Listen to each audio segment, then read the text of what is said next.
ونستغفره ونعوذ بالله من شرور أنفسنا ومن سيئات أعمالنا من يهده الله فلا مضل له ومن يضلله فلا هادي له وأشهد أن لا إله إلا الله وحده لا شريك له وأشهد أن محمدًا عبده ورسوله يا أيها الذين آمنوا اتقوا الله حق تقاته ولا تموتن إلا وأنتم مسلمون يا أيها الناس اتقوا ربكم الذي خلقكم من نفس واحدة وخلق منها زوجها وبث منهما رجالا كثيرا ونساء واتقوا الله الذي تساءلون به والأرحام إن الله كان عليكم رقيبا يا أيها الذين آمنوا اتقوا الله حق تقاته ولا تموتن إلا وأنتم مسلمون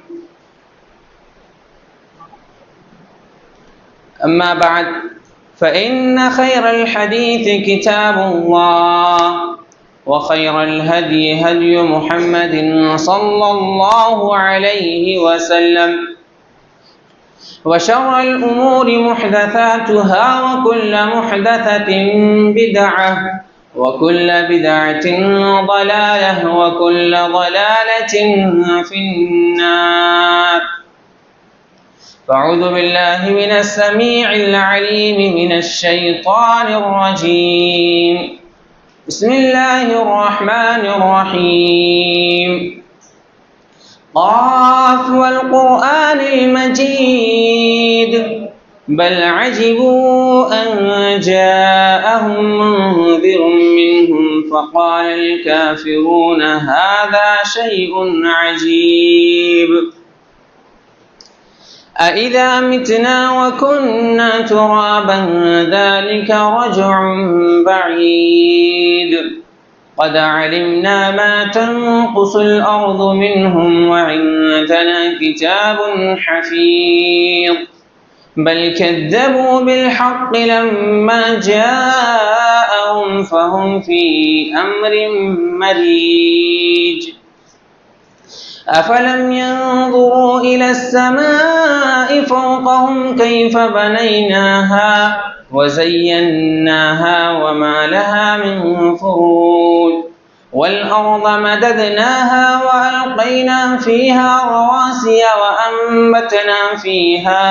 وأنبتنا فيها من كل زوج بهيج تبصرة وذكرى لكل عبد منيب ونزلنا من السماء ماء مباركا فأنبتنا به جنات وحب الحصيد والنخل باسقات لها طلع نضيد رزقا للعباد وأحيينا به بلدة ميتا كذلك الخروج كذبت قبلهم قوم نوح وأصحاب الرس وثمود وعاد وفرعون وإخوان لوط وأصحاب الأيكة وقوم تبع كل كذب الرسل فحق وعيد أفعينا بالخلق الأول بل هم في لبس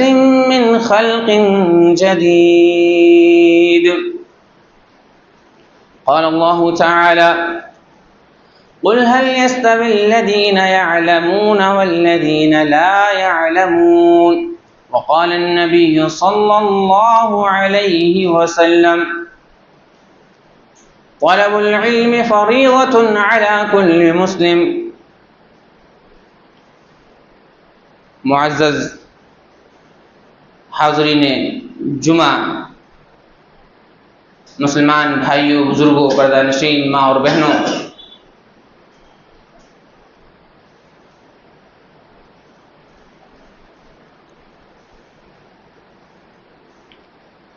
تمام قسم کی تعریف و توصیف، کبریائی، بڑائی، بزرگی، حمد و ثنا اس اللہ وحدہ لا شریک خالق کائنات مالک ارض و سما کے لیے لائق و سزاوار ہے، جنہوں نے ہم بنی نوع انسان کو اس دار فانی کے اندر پیدا فرمایا اور پیدا فرما کر کے یوں ہی بیکار و بے بس، لاچار و مجبور، بھٹکتا ہوا، گمراہ نہیں چھوڑا، بلکہ ہماری رشد و ہدایت کے لیے بے شمار انبیاء علیہم الصلاۃ والسلام کو اس دار فانی کے اندر مبعوث فرمایا۔ کروڑوں درود و سلام ہو تمام انبیاء علیہم الصلاۃ والسلام پر، بالخصوص جناب حبیب سرور کونین تاجدار مدنی احمد مصطفیٰ محمد مصطفیٰ صلی اللہ علیہ وسلم پر۔ حضرات گرامی، وہ کون سی چیز ہے جو انسان کی روح کو تقویت پہنچاتی ہے؟ وہ کون سی چیز ہے جو انسانی دلوں کو روشن کرتی ہے؟ وہ کون سی چیز ہے جو انسان کو ہمت عطا کرتی ہے؟ وہ کون سی چیز ہے جو انسان کو کانفیڈنس دیتی ہے؟ وہ کون سی چیز ہے جو انسان کو عزت عطا کرتی ہے؟ وہ کون سی چیز ہے جو انسان کو گمراہی کے راستے سے، گمراہی کے گڑھ سے، گمراہی کے کھائی سے نکال کر کے سیدھے راستے پر گامزن کرتی ہے؟ وہ کون سی چیز ہے؟ وہ کون سی چیز ہے جو انمول ہے، جس کا کوئی مول نہیں، جو انمول ہے؟ وہ کون سی چیز ہے جو خرچ کرنے سے گھٹتی نہیں بلکہ بڑھتی ہے؟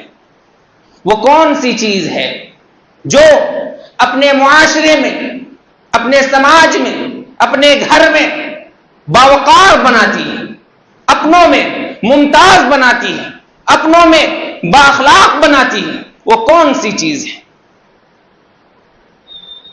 وہ چیز علم ہے، وہ دولت علم جیسی دولت ہے۔ ایک کالا کلوٹھا انسان شکل سے بالکل خوبصورت نہیں، لیکن جب اس انسان کے اندر علم کی دولت آ جاتی ہے، علم کی محبت آ جاتی ہے، علم کی شغف آ جاتی ہے، علم کے راستے میں چل پڑتا ہے، علم حاصل کر لیتا ہے، تو وہی انسان جو کالا کلوٹھا ہوتا ہے اپنے معاشرے اور اپنے سماج کا محبوب ترین آدمی بن جاتا ہے۔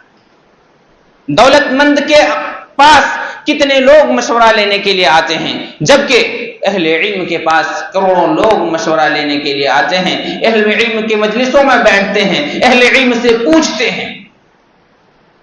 یہ علم کی دولت ہے، یہ علم کی عزت ہے جو اللہ سبحانہ و تعالی اہل علم کو عطا کرتا ہے۔ خطبہ مسنونہ کے بعد میں نے جس آیت کریمہ اور جس حدیث شریفہ کی تلاوت کی ہے، اسی ضمن میں آپ حضرات کے سامنے کچھ باتیں گوش و گزار کرنا چاہتا ہوں۔ اللہ سبحانہ و تعالی فرما رہا ہے، قل هل يستوي الذين يعلمون والذين لا يعلمون۔ پیارے حبیب سرور کونین صلی اللہ علیہ وسلم کو مخاطب کرتے ہوئے کہہ رہا ہے کہ حبیب پوچھئے، کہیے، قل کیا، هل يستوي الذين يعلمون، کیا جاننے والے اور نہ جاننے والے، یعنی علم رکھنے والے اور بے علم والے برابر ہو سکتے ہیں؟ کوئی بھی شخص جس کے اندر عقل ہے، سوجھ بوجھ ہے، جو ہلکا بھی صحیح اور غلط کی تمیز ہے، وہ اس بات کو مانتا ہے، اسی طریقے سے جس طریقے سے اللہ تعالیٰ نے کہا لا یستوی اصحاب النار و اصحاب الجنہ، جس طرح سے اہل جنت اور اہل جہنم برابر نہیں ہو سکتے، اسی طریقے سے اہل علم اور بے علم برابر نہیں ہو سکتے۔ میرے دوستوں اور بھائیوں، اللہ تبارک و تعالیٰ نے قرآن کریم کے اندر 78,000 سے زائد الفاظ نازل فرمائے، بے شمار احکامات، بے شمار منہیات ہیں، بہت سارے کاموں کا حکم اللہ تبارک و تعالیٰ نے قرآن میں کرنے کے لیے کہا ہے، بہت سارے کاموں سے منع فرمایا ہے، اور بہت ساری خبریں نازل فرمائی ہیں قرآن میں اللہ سبحانہ و تعالیٰ نے۔ پتا ہے آپ کو، پتا ہے ہمیں کہ سب سے پہلا حکم اللہ رب العالمین نے جو صادر فرمایا وہ کیا ہے؟ وہ لفظ اقرا کا حکم، وہ لفظ اقرا کا حکم اللہ رب العالمین نے صادر فرمایا۔ اللہ سبحانہ و تعالیٰ نے نہیں فرمایا کہ چلو نماز پڑھو، نہیں کہا چلو زکات دو، نہیں کہا کہ چلو حج کرو اور دوسرے احکامات کا اللہ سبحانہ و تعالیٰ نے حکم نہیں فرمایا، بلکہ حکم فرمایا تو کس چیز کا حکم فرمایا؟ کس چیز کا حکم فرمایا؟ علم کا حکم فرمایا۔ کیوں؟ وجہ یہ ہے کہ علم ایسی دولت ہے جو نہ گھٹتی ہے، خرچ کرنے سے نہیں گھٹتی بلکہ بڑھتی ہے۔ علم ایسی دولت ہے جو اللہ سبحانہ و تعالیٰ کو معلوم ہے کہ آنے والا دور، ہمارے نبی صلی اللہ علیہ وسلم کی وفات کے بعد علم کا دور آنے والا ہے، اہل علم کا دور آنے والا ہے، قلم کا دور آنے والا ہے۔ اس لیے اللہ سبحانہ و تعالیٰ نے فرمایا اقرأ بسم ربک الذی خلق۔ کیا فرمایا؟ اقرأ بسم ربک الذی خلق، خلق الانسان من علق۔ کا پڑھو، یہاں پڑھنے کے لیے جو کہا گیا ہے یہ مطلق طور پر کہا گیا ہے، اس میں تخصیص نہیں کی گئی ہے کہ آپ دینی تعلیم حاصل کریں، دنیاوی کو چھوڑ دیں، بلکہ عمومی طور پر کہا گیا ہے آپ دینی بھی تعلیم حاصل کریں، دنیاوی بھی تعلیم حاصل کریں۔ آپ چاہے تو سائنسی علوم حاصل کریں، آپ چاہے تو فلکیات کے علوم حاصل کریں، آپ چاہے تو انجینئرنگ میں پڑھیں، آپ چاہے تو ڈاکٹریٹ میں پڑھیں، جس علم کو چاہیں حاصل کریں۔ اللہ سبحانہ و تعالیٰ نے شرط کیا لگائی ہے؟ آگے غور کیے، شرط کیا لگائی ہے اللہ سبحانہ و تعالیٰ نے؟ بسم ربک الذی خلق، بسم ربک الذی، پڑھو اس رب کے نام سے، اس رب کے نام سے پڑھو جس نے تمہیں کیا کیا ہے؟ پیدا کیا ہے۔ تو پڑھنا ہر حال میں فرض ہے، جیسا کہ اللہ کے نبی صلی اللہ علیہ وسلم کی حدیث جو میں نے خطبہ مسنونہ کے بعد پڑھی ہے اس سے پتہ چلتا ہے۔ اللہ کے نبی صلی اللہ علیہ وسلم فرماتے ہیں طلب العلم فریضۃ علی کل مسلم، طلب العلم فریضۃ علی کل مسلم، کہ ہر مسلمان پر علم کا حاصل کرنا فرض ہے۔ غور کیجئے، اللہ نے بھی تخصیص نہیں کیا، اللہ سبحانہ و تعالی اللہ عز و جل نے بھی تخصیص نہیں کیا، اور جناب حبیب سرور کونین صلی اللہ علیہ وسلم نے بھی علم کو تخصیص نہیں کیا۔ اللہ کے نبی صلی اللہ علیہ وسلم نے بھی علم حاصل کرنے کے لیے کہا مطلق طور پر طلب العلم، طلب العلم، علم کا طلب کرنا فریضۃ، فرض ہے، علی کل مسلم، ہر ایک مسلمان پر، ہر ایک مسلمان پر، چاہے وہ مسلمان مرد ہو، چاہے وہ مسلمان عورت ہو، چاہے وہ مسلمان بچہ ہو، چاہے وہ مسلمان بوڑھا ہو، چاہے وہ مسلمان بڑا ہو، سب پر کیا ہے؟ علم کا حاصل کرنا فرض ہے۔ اللہ سبحانہ و تعالیٰ نے جب سرور کونین صلی اللہ علیہ وسلم کو تاج نبوت سے سرفراز فرمایا تو یہی سب سے پہلا حکم فرمایا ہے، یہی سب سے پہلا حکم فرمایا۔ آپ کو اور ہمیں پتا ہے کہ جب بعثت نبوی سے پہلے، بعثت نبوی سے پہلے دنیا کا کیا عالم تھا، ظلم اور بربریت کس طرح عام تھی، لوگ غلاموں کے ساتھ کس طرح سلوک کرتے تھے، لونڈیوں کے ساتھ کس طرح سلوک کرتے تھے، بیٹیوں کے ساتھ کس طرح سلوک کرتے تھے، عورتوں کے ساتھ کس طرح سلوک کرتے تھے، بیٹیوں کو زندہ درگور کر دیا جاتا تھا، بیٹیوں کو زندہ درگور کر دیا جاتا تھا، اور غلاموں سے اس کی استطاعت کے بقدر نہیں بلکہ اس کی استطاعت سے زیادہ ان سے کام لیا جاتا تھا، اس کی استطاعت سے زیادہ ان سے کام لیا جاتا تھا۔ اسلام آیا تو اس نے لگام لگائی، اس نے کہا کہ چاہے چھوٹا ہو بڑا ہو، غلام ہو لونڈی ہو، ہر ایک کے ساتھ حسن معاملہ کیا کرو، ہر ایک کے ساتھ حسن معاملہ کیا کرو، بلکہ غلاموں اور لونڈیوں کی تعلیم کو لے کر کے اسلام نے بتایا وَرَجُلٌ عِنْدَهُ كَانَتْ أَمَةٌ يَطَأُهَا فَأَدَّبَهَا فَأَحْسَنَ تَعْدِيبَهَا وَعَلَّمَهَا فَأَحْسَنَ تَعْلِيمَهَا ثُمَّ أَعْتَقَهَا فَتَزَوَّجَهَا فَلَهُ أَجْرَانِ۔ جو لوگ جس کے پاس لونڈی ہے اس کو اچھا ادب سکھلاتا ہے، بہترین تعلیم دیتا ہے، پھر اس کو آزاد کر دیتا ہے اور آزاد کرنے کے بعد اس سے نکاح کر لیتا ہے، تو ایسے شخص کے لیے، ایسے آقا کے لیے، ایسے مالک کے لیے اللہ سبحانہ و تعالی نے دوہرا اجر کا حکم دیا ہے، دوہرا اجر کی خوشخبری دی ہے کہ ایسے شخص کے لیے دوہرا اجر ہے، ایسے شخص کے لیے دوہرا اجر ہے۔ میرے دوستو، بزرگوں، بھائیوں، ماں اور بہنوں، غور کرنے کا مقام ہے۔ جس مسلمان بھائیوں کا حکم اقرا ہے، حکم اقیم الصلاۃ نہیں، حکم اقیم الصلاۃ پہلا حکم اقیم الصلاۃ نہیں ہے، پہلا حکم اقیم الزکوٰۃ نہیں ہے، بلکہ پہلا حکم اقرا ہے۔ کیا آپ 2011 کے سینسس کے مطابق پتہ ہے کہ اہل اسلام یعنی مذہب اسلام کے ماننے والے کتنے پڑھے لکھے ہیں؟ ہندوستان جس ملک میں ہم اور آپ رہتے اور بستے ہیں، اس میں بہت ساری کمیونٹیاں رہتی ہیں، بہت سارے مذاہب رہتے ہیں، جین مذہب ہے، بدھسٹ ہے، کرسچن ہے، ہندوازم ہے، بے شمار مذاہب۔ تو کیا آپ نے کبھی دیکھا 2011 کا سروے لٹریسی کا؟ جین مذہب جس کو تعلیم پر اتنا زور نہیں دیا گیا، جس کے مذہب نے، اس مذہب کے ماننے والے میں 94.9 یا 7% پڑھے لکھے، 94.7 یا 9% پڑھے لکھے لوگ ہیں۔ اور بات آئے کرسچن کی تو 84.4 یا 84.7% پڑھے لکھے۔ بات اگر کرتے ہیں ہندوازم کی تو ان کے یہاں 74 سے 75% لوگ پڑھے لکھے ہیں۔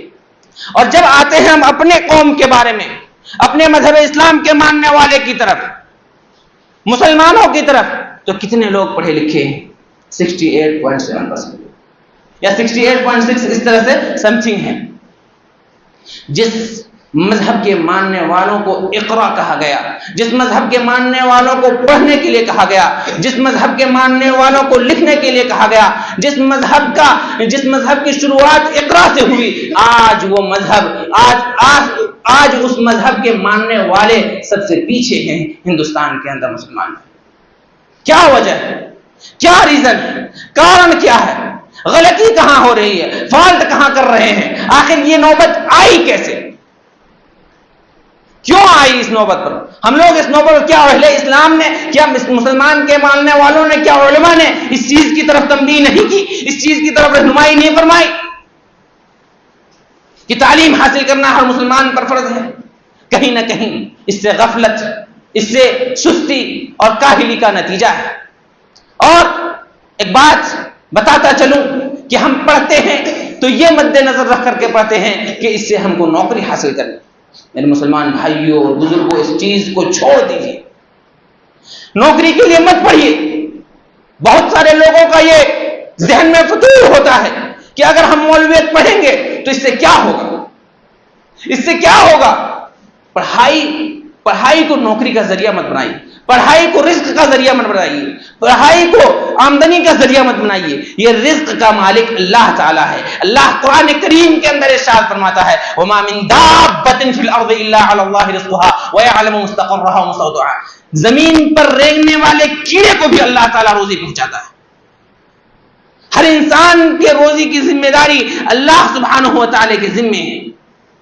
ہماری ذمہ داری ہے اسلام کے احکامات پر عمل کرنا، اسلام کے منہیات پر عمل کرنا، اسلام کے منہیات کو چھوڑ دینا، اسلام کے منہیات کو چھوڑ دینا۔ اللہ رب العالمین نے چوری کو چھوڑنے کے لیے کہا تو ہم چوری کو چھوڑ دیں گے، نماز کو قائم کرنے کے لیے کہا ہے تو ہم نماز کی ادائیگی کریں گے وقت پر۔ یہ اسلام کے ماننے والوں کا فریضہ ہونا چاہیے۔ میرے دوستوں، بزرگوں، بھائیوں، پیاری ماں اور بہنوں، جب ہم قرآن کریم کے تناظر میں اس بات کو دیکھتے ہیں تو اللہ تبارک و تعالی ارشاد فرماتا ہے، یرفع اللہ الذین آمنوا منکم والذین اوتوا العلم درجات۔ کیا فرماتا ہے؟ یرفع اللہ الذین آمنوا منکم والذین اوتوا العلم درجات، کہ اللہ سبحانہ و تعالی اہل اسلام کی یعنی لوگوں کی درجات کو کس کے ذریعے بلند کرتا ہے؟ علم کے ذریعے بلند کرتا ہے۔ کس کے ذریعے بلند کرتا ہے؟ علم کے ذریعے. اگر آپ کے پاس علم ہے، اگر آپ کے پاس علم ہے تو آپ کے درجات کو اللہ بلند کرے گا. لیکن یہاں اقرا سے جو رفع درجات کی جو بات ہے وہ صرف دینی تعلیم ہے. یہ بات یاد رہے، دنیاوی تعلیم یہاں نہیں. دنیاوی تعلیم آپ اپنے ذریعے معاش کے لیے پڑھیں، آپ لوگوں کے خدمت کے لیے طب پڑھیں، لیکن جس علم کی فضیلت یہاں بیان کی گئی ہے وہ علم دینی علوم ہے، وہ علوم دینی علوم ہے. جب اللہ کے نبی صلی اللہ علیہ وسلم پر لفظ اقرا کا نزول ہوا، لفظ اقرا کی وحی نازل ہوئی، تو ایک پڑھنے لکھنے کا دورہ چلا، پڑھنے لکھنے کا دورہ چلا. چاہے چھوٹے ہوں، بچے ہوں، بوڑھے ہوں، جوان ہوں، بوڑھی چھوٹی بچیاں ہوں، جوان عورتیں ہوں، بوڑھی عورتیں ہوں، سب نے پڑھا. کیا ہمیں آپ بتا سکتے ہیں کہ جب اسلام آیا، بعثت اللہ کے نبی صلی اللہ علیہ وسلم نبی بنائے گئے تو حضرت عمر کی عمر کیا تھی؟ 40 کراس. حضرت ابو بکر کی عمر کیا تھی؟ 40 کراس. جتنے بھی صحابہ، حضرت ابو ہریرہ، حضرت، یہ سب عمر دراز تھے، یہ سب بڑے عمر کے لوگ تھے، بچے نہیں تھے.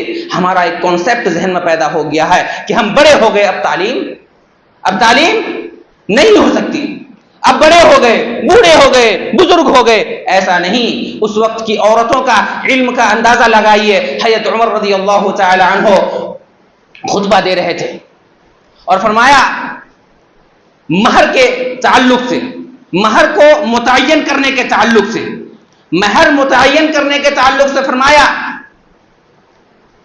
تو عورت سے آواز آئی، ایک صحابیہ نے آواز دی، اے عمر، آپ مہر متعین کر رہے ہیں، جبکہ ایسا نہیں ہے. قرآن میں ایسا کچھ نہیں آیا ہے. قنطارہ کا لفظ آیا ہے کہ ڈھیر سارے بھی اگر مہر دے دیا جائے اور طلاق ہو جائے تو اس کو واپس نہ لیا جائے، اس کو معاف کرنے کے لیے کہا گیا ہے. اس کو کیا کرنے کے لیے کہا گیا ہے؟ معاف کرنے کے لیے کہا گیا ہے. اسی طریقے سے عبداللہ بن عباس رضی اللہ تعالیٰ عنہ، اس واقعے سے یہ بتانا چاہتا ہوں کہ اس زمانے کی صحابیات بھی اتنی اہل علم تھی کہ صحابہ کچھ کہتے اور غلط جہاں ہوتا وہ فوراً روکتی تھی. کیا ماحول بن گیا تھا علم سیکھنے اور سکھانے کا. ایک دوسرا واقعہ میں بیان کرنا چاہتا ہوں، وہ ہے عبداللہ بن عباس رضی اللہ تعالیٰ عنہ کا. عبداللہ بن عباس ایک مجلس میں فرما رہے تھے، کیا فرما رہے تھے کہ ٹیٹو جو چھاپ نہیں لگاتے ہیں، اس کو ٹیٹو بولتے ہیں شاید، اس کو لگانے اور لگوانے والے پر لعنت ہے.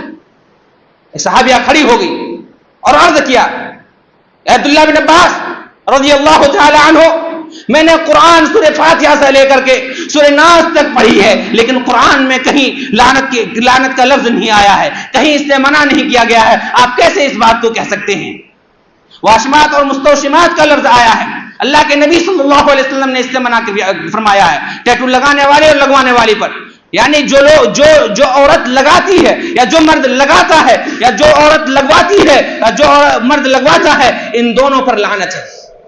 عبداللہ بن عباس رضی اللہ تعالیٰ عنہ کہتے ہیں اس صحابیہ سے کہ ہاں ہے قرآن میں.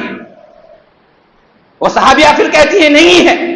عبداللہ بن عباس رضی اللہ تعالیٰ عنہ کہتے ہیں ہے قرآن میں. تو عبداللہ بن عباس رضی اللہ تعالیٰ عنہ فقیہ تھے، دلیل دیتے ہیں. کیا دلیل دیتے ہیں؟ وما آتاکم الرسول فخذوہ وما نہاکم عنہ فانتہوا. استدلال کا طریقہ دیکھیے. عبداللہ بن عباس رضی اللہ تعالیٰ عنہ صحابیہ سے کہتے ہیں کہ کیا تمہاری نظروں سے یہ آیت نہیں گزری وما آتاکم الرسول فخذوہ وما نہاکم عنہ فانتہوا، کہ رسول جو تمہیں دے دے اسے لے لو اور جس چیز سے منع کر دیں اس سے رک جاؤ. تو صحابیہ کہتی ہیں کہ ہاں اے عبداللہ بن عباس، میری نظروں سے آیت گزری ہے. تو بس اللہ کے رسول صلی اللہ علیہ وسلم نے ٹیٹو لگانے اور لگوانے والے پر لعنت فرمایا ہے اور اس چیز سے منع کیا ہے. البتہ غرض یہ کہ ٹیٹو لگانے اور لگانا حرام ہے، لگانا اور لگوانا دونوں حرام ہے. تو اس آیت اس واقعے سے یہ سبق ملتا ہے کہ اس دور کی جب بعثت نبی یعنی اللہ کے نبی صلی اللہ علیہ وسلم کو نبی بنایا گیا تو عورتوں کے اندر اس طرح سے علم کا ذوق پیدا ہوا، علم سیکھنے کی اس طرح سے لگن پیدا ہوئی، محبت پیدا ہوئی کہ عورتیں بھی پوری پوری قرآن سمجھتی تھی اور جانتی تھی، پڑھتی تھی، پریاد کرتی تھی. دیکھیے عائشہ صدیقہ، اما عائشہ صدیقہ رضی اللہ تعالی عنہا سے کتنی حدیثیں مروی ہیں، 3300 کچھ حدیثیں مروی. آج کی عورتیں ہمارے سماج میں، ہم میرے مسلمان بھائیوں بتائیے کتنی عورتیں ہیں جو 100 حدیثیں یاد کرتی، جو اپنے بچوں کو یاد کرواتی ہیں حدیثیں، جبکہ عورت بچے اور بچیوں کا پہلا مدرسہ ہے. بچے اور بچیوں کا پہلا مدرسہ ہے.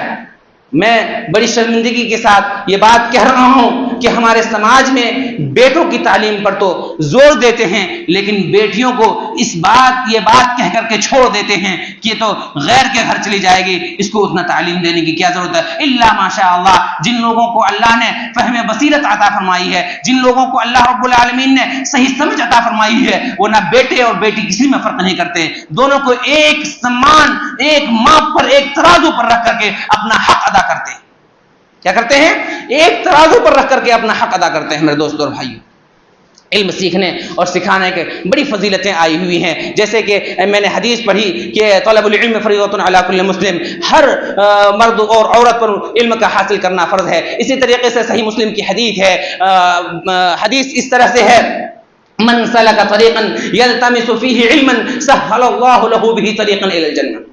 جو بھی شخص علم کی تلاش میں نکلتا ہے، من سلک طریقا یلتمس فیہ علما سہل اللہ لہ بہ طریقا الی الجنہ، اللہ تعالیٰ ایسے شخص کے لیے جنت کے راستے کو ہموار کر دیتا ہے. کیا کرتا ہے؟ جنت کے راستے کو ہموار کر دیتا ہے جو علم کی تلاش میں نکلتا ہے. یہ جو میں نے آپ کو بیان فرمایا، یہ قرآن اور حدیث کے تناظر میں کہ علم ہر مسلمان، چاہے وہ مرد ہو چاہے وہ عورت ہو، علم کا حاصل کرنا فرض ہے. علم کا حاصل کرنا فرض ہے. میرے دوستوں اور بھائیوں، علم کی طرف اس طرح ہونی چاہیے جس طرح سے موسیٰ اور خضر کا واقعہ آپ لوگوں نے سنا ہے. حضرات گرامی قدر، آئیے میں آپ لوگوں کو موسیٰ اور خضر کا واقعہ سناتا ہوں. ایک خاص قسم کی نالج حضرت خضر علیہ السلام کو اللہ سبحانہ و تعالیٰ نے اپنے فضل سے عطا کیا تھا. جبکہ جلیل القدر میں دیکھیں، فضیلت میں دیکھیں تو موسیٰ علیہ السلام خضر علیہ السلام سے بہت اونچا مقام رکھتے تھے. جب موسیٰ علیہ السلام کو پتا چلا کہ خضر علیہ السلام کے پاس ایسی نالج ہے، ایسا علم ہے جو میرے پاس نہیں ہے، تو کیا کیا؟ موسیٰ علیہ السلام دور کا سفر کرتے ہوئے خضر علیہ السلام کے پاس گئے اور اس علم کو حاصل کیا جو علم حضرت موسیٰ علیہ السلام کے پاس نہیں تھا. تو علم کی جستجو میں دور دراز کا سفر بھی کرنا، اس سے پتہ یہ چلتا ہے کہ علم بغیر مشقت کے حاصل نہیں ہونے والا. علم حاصل کرنے کے لیے مشقت کا اور وقت کا خرچ کرنا بہت ضروری ہے. میرے دوستوں اور بھائیوں، آئیے دیکھتے ہیں علم اقوال علماء کے تناظر میں. امام شافعی رحمۃ اللہ علیہ فرماتے ہیں، العلم ما نفع لیس ما حفظ. علم کیا ہے؟ علم یہ نہیں کہ اس کو یاد کر لیا جائے، بلکہ علم اسے کہتے ہیں جس کا فائدہ ملے. اگر ہم علم سیکھتے ہیں تو فائدہ ملنے کا کیا مطلب ہے؟ کہ ہم اس علم کے مطابق عمل کریں، اس علم جو علم ہم نے حاصل کیا ہے اس پر کاربند ہوں، اس پر عمل کر کر کے معاشرے کو دکھائیں اور خود کے اندر تواضع و انکساری پیدا کریں. امام احمد بن حنبل رحمہ اللہ کہتے ہیں علم کے تعلق سے، العلم یکون کل شیء، علم ہر چیز ہے. ہر چیز سے کیا مراد؟ علم بصیرت ہے، علم رفعت ہے، علم ہمت ہے. یعنی علم سے انسان ہر چیز حاصل کر سکتا ہے. میرے دوستوں اور بھائیوں اور بزرگوں، علم کن لوگوں سے لینا چاہیے؟ امام مالک رحمۃ اللہ علیہ اس کے تعلق سے ارشاد فرماتے ہیں کہ علم 4 لوگوں سے نہیں لینا چاہیے. ان میں سے ایک جو بیان فرماتے ہیں وہ کذاب، یعنی جو شخص زیادہ جھوٹ بولتا ہے اس ایسے شخص سے علم نہیں لینا چاہیے. ایک صاحب ہوا، ایسا شخص جو خواہشات نفس کی پیروی کرتا ہے، ایسے شخص سے علم نہیں لینا چاہیے۔ ایک من لا يعرف ما يقول، ایسا شخص جس کو پتہ نہیں کہ وہ کیا کہہ رہا ہے، ایسے شخص سے علم حاصل نہیں کرنا چاہیے۔ ایسے لوگوں سے علم حاصل کریں جس کو یہ پتہ ہو کہ وہ کیا کہہ رہا ہے، ایسے لوگوں سے علم حاصل کریں جن کے اندر جھوٹ بولنے کی چھمتا نہیں ہو، جھوٹ بولنے کا ہنر نہیں ہو، وہ جھوٹ نہیں بولتا ہو، ایسے شخص سے علم حاصل کریں۔ ایسے شخص سے علم حاصل نہ کریں جو کہنے کا کیا کہہ رہا ہے اس کو یہ بھی معلوم نہیں ہے، ایسے شخص سے علم حاصل نہیں کریں۔ میرے دوستوں اور بھائیوں اور بزرگوں، آئیے دیکھتے ہیں کہ علم اشعار کی روشنی میں علم کیا ہے۔ کسی شاعر نے کیا خوب کہا ہے، لیس الیتیم قد مات والدہ ان الیتیم یتیم العلم والادب، اور اسی کو کسی نے اس طرح بیان کیا ہے، لیس الیتیم من مات والدہ ان الیتیم یتیم العلم والادب۔ آج معاشرے اور سوسائٹی میں کیا چیز ہے کہ یتیم کون ہے؟ یتیم کا مطلب کیا ہے؟ یتیم کا مطلب یہ ہے کہ ہم اور آپ جانتے ہیں کہ اس کے والدین نہ ہو اور وہ چھوٹا ہو، اس کے والدین نہ ہو اور وہ چھوٹا ہو، اپنے کام کاج کی استطاعت نہ رکھتا ہو، اس کی کفالت کوئی اور کرتا ہو۔ اس کی کفالت کی بڑی فضیلتیں آئی ہوئی ہیں یتیم کی کفالت کے اوپر۔ تو معاشرے اور سماج میں یہ چیز عام ہے کہ یتیم وہ ہے جس کے ماں باپ نہ ہو، لیکن شاعر نے کیا خوب کہا ہے، لیس الیتیم قد مات والدہ ان الیتیم یتیم العلم والادب، کہ یتیم وہ شخص نہیں ہے، یتیم وہ بچہ نہیں ہے جس کے ماں باپ مر گئے ہوں، بلکہ یتیم وہ بچہ ہے جو علم سے عاری ہو، جس کے اندر علم نہ ہو، جس کے اندر صلاحیت نہ ہو، جو نالجبل نہ ہو، وہ بچہ یتیم ہے۔ کسی دوسرے شاعر نے کہا ہے، غالباً امام شافعی یا امام شوقی رحمۃ اللہ علیہ ہیں، کہتے ہیں ان لیس الجمال باثواب تزیننا ان الجمال جمال العلم والادب۔ آج خوبصورتی کا جو مین تمغہ ہے وہ کس چیز پر ہے؟ معاشرے میں یہ چیز عام ہے کہ اچھا لباس اگر پہن لیا جائے، خوبصورت لباس پہن لیا جائے، اندر شوٹنگ کر لیا جائے اور باہر نکلا جائے تو یہ خوبصورتی کی علامت ہے۔ یہ خوبصورتی کی علامت نہیں ہے میرے دوستوں اور بھائیوں بزرگوں، بلکہ خوبصورت یہ ہے، لیس الجمال باثواب تزیننا ان الجمال جمال العلم والادب۔ خوبصورتی اس بات پر ہے کہ انسان علم حاصل کرے، اس پر عمل کرے، یہ خوبصورتی کی علامت ہے۔ یہ کس چیز کی علامت ہے؟ خوبصورتی کی علامت ہے۔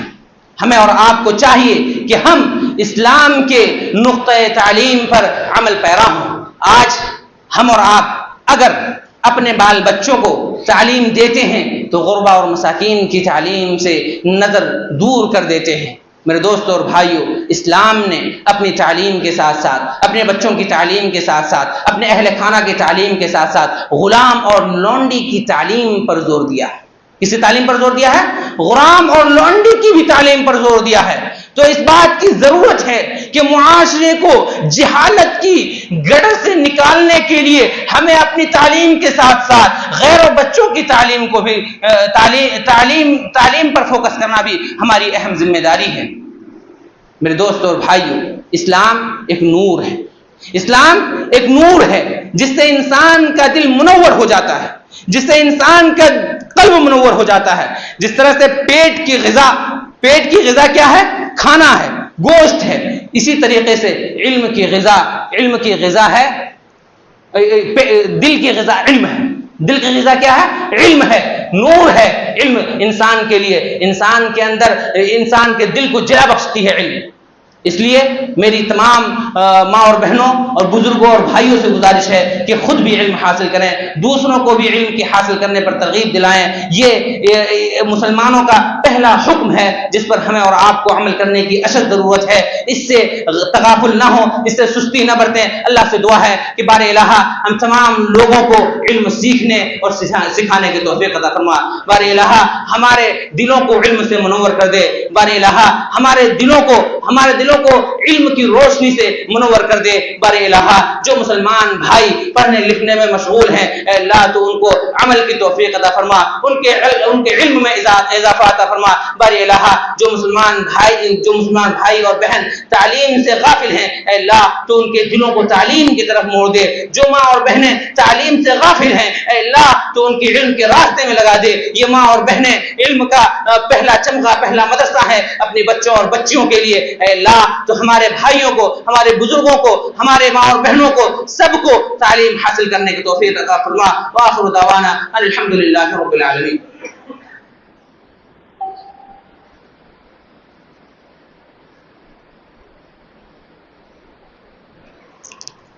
إن الحمد لله نحمده ونستعينه ونستغفره ونعوذ بالله من شرور أنفسنا ومن سيئات أعمالنا من يهده الله فلا مضل له ومن يضلل فلا هادي له وأشهد أن لا إله إلا الله وحده لا شريك له وأشهد أن محمدا عبده ورسوله أما بعد فإن خير الحديث كتاب الله وخير الهدي هدي محمد صلى الله عليه وسلم وشر الأمور محدثاتها وكل محدثة بدعة وكل بدعة ضلالة وكل ضلالة في النار۔ معزز حاضرین جمعہ، آج کے خطبہ جمعہ میں ہم لوگ علم کی اہمیت کو قرآن اور حدیث کی روشنی میں، اس کے بعد اقوال علماء کی روشنی میں، اس کے بعد اشعار کی روشنی میں یہ سمجھا اور جانا کہ علم کا حاصل کرنا ہر مسلمان پر فرض ہے۔ علم سے انسان کے اندر ہمت آتی ہے، علم سے انسان اپنے معاشرے میں باعزت ہوتا ہے، علم انسان کو جہالت سے نکال کر کے، گمراہی سے نکال کر کے راہ راست پر لاتا ہے۔ علم انسان کی وہ دولت ہے جو خرچ کرنے سے کبھی نہیں گھٹتی۔ آپ علم کو جتنا خرچ کریں گے آپ کے علم کے اندر اتنی گلیزنگ آئے گی، آپ کا علم اتنا بڑھے گا، آپ کا علم اتنا بڑھے گا، آپ کا علم اتنا زیادہ ہوگا۔ آپ جتنا زیادہ علم کو خرچ کریں گے، دنیا میں کوئی ایسی دولت نہیں ہے جس کو آپ خرچ کریں اور وہ بڑھے۔ ہے کوئی ایسی دولت؟ علم ہی ایک ایسی دولت ہے۔ اگر آپ نے جو علم حاصل کیا اس علم کے مطابق عمل کیا تو دنیا میں بھی یہ علم فائدہ مند ہے اور آخرت میں بھی یہ علم فائدہ مند ہے۔ اللہ اکبر۔ دنیا میں بھی یہ علم آپ کے لیے فائدہ مند ہے، منافع ہے، اور آخرت میں بھی یہ علم آپ کے لیے فائدہ مند ہے، فائدہ بخش ہے۔ تو علم حاصل کریں، علم کی جستجو میں نکلیں، اور جو لوگ ہمارے معاشرے اور سماج میں علم حاصل کرنا چاہتے ہیں لیکن غربت کی وجہ سے علم حاصل نہیں کر پا رہے ہیں، جو لوگ غریب ہیں، فقراء ہیں، مساکین ہیں، ان کے علم پر بھی توجہ دیں۔ خود اپنے آل اولاد، اپنے بچوں پر ہی محیط نہ رہیں بلکہ سماج اور معاشرے کے لوگوں پر بھی دھیان دیں، غریب لوگوں پر بھی دھیان دیں۔ ایک غریب کا بچہ اگر پڑھ لکھ کر کے سماج سدھارک بن جائے تو آپ کے لیے صرف اونٹ سے بھی بہتر ہے، اور یہ بہت ہی بڑی نعمت ہے کہ آپ کی کوششوں اور کاوشوں سے ایک غریب بچہ پڑھ لے اور پھر وہ اسلام کا نشر و اشاعت کرنے والا بن جائے، اسلام کا چراغ بن جائے، اسلام کو پھیلانے والا بن جائے۔ اگر آپ کو اللہ تبارک و تعالیٰ نے مال و دولت سے نوازا ہے، اگر آپ کو اللہ سبحانہ و تعالیٰ نے اہل مال بنایا ہے، مال و ثروت سے نوازا ہے، تو آپ اپنے بچوں کے ساتھ ساتھ، اپنے سماج کے بچوں کے ساتھ ساتھ غریب کے بچوں کو بھی تعلیم دیں اور تعلیم سے روشناس کرائیں۔ اللہ رب العالمین ہم تمام لوگوں کو علم کی فضیلت اور علم کی اہمیت سمجھنے کی توفیق عطا فرمائے۔ ان اللہ وملائکتہ یصلون علی النبی یا ایھا الذین آمنوا صلوا علیہ وسلموا تسلیما۔ اللهم صل علی محمد وعلى آل محمد كما صليت على إبراهيم وعلى آل إبراهيم إنك حميد مجيد۔ عباد الله رحمكم الله، إن الله يأمر بالعدل والإحسان وإيتاء ذي القربى وينهى عن الفحشاء والمنكر والبغي يعظكم لعلكم تذكرون۔ واذكروا الله يذكركم وادعوه يستجب لكم ولذكر الله أكبر والله يعلم ما تصنعون۔ صلوا وأقيموا الصلاة۔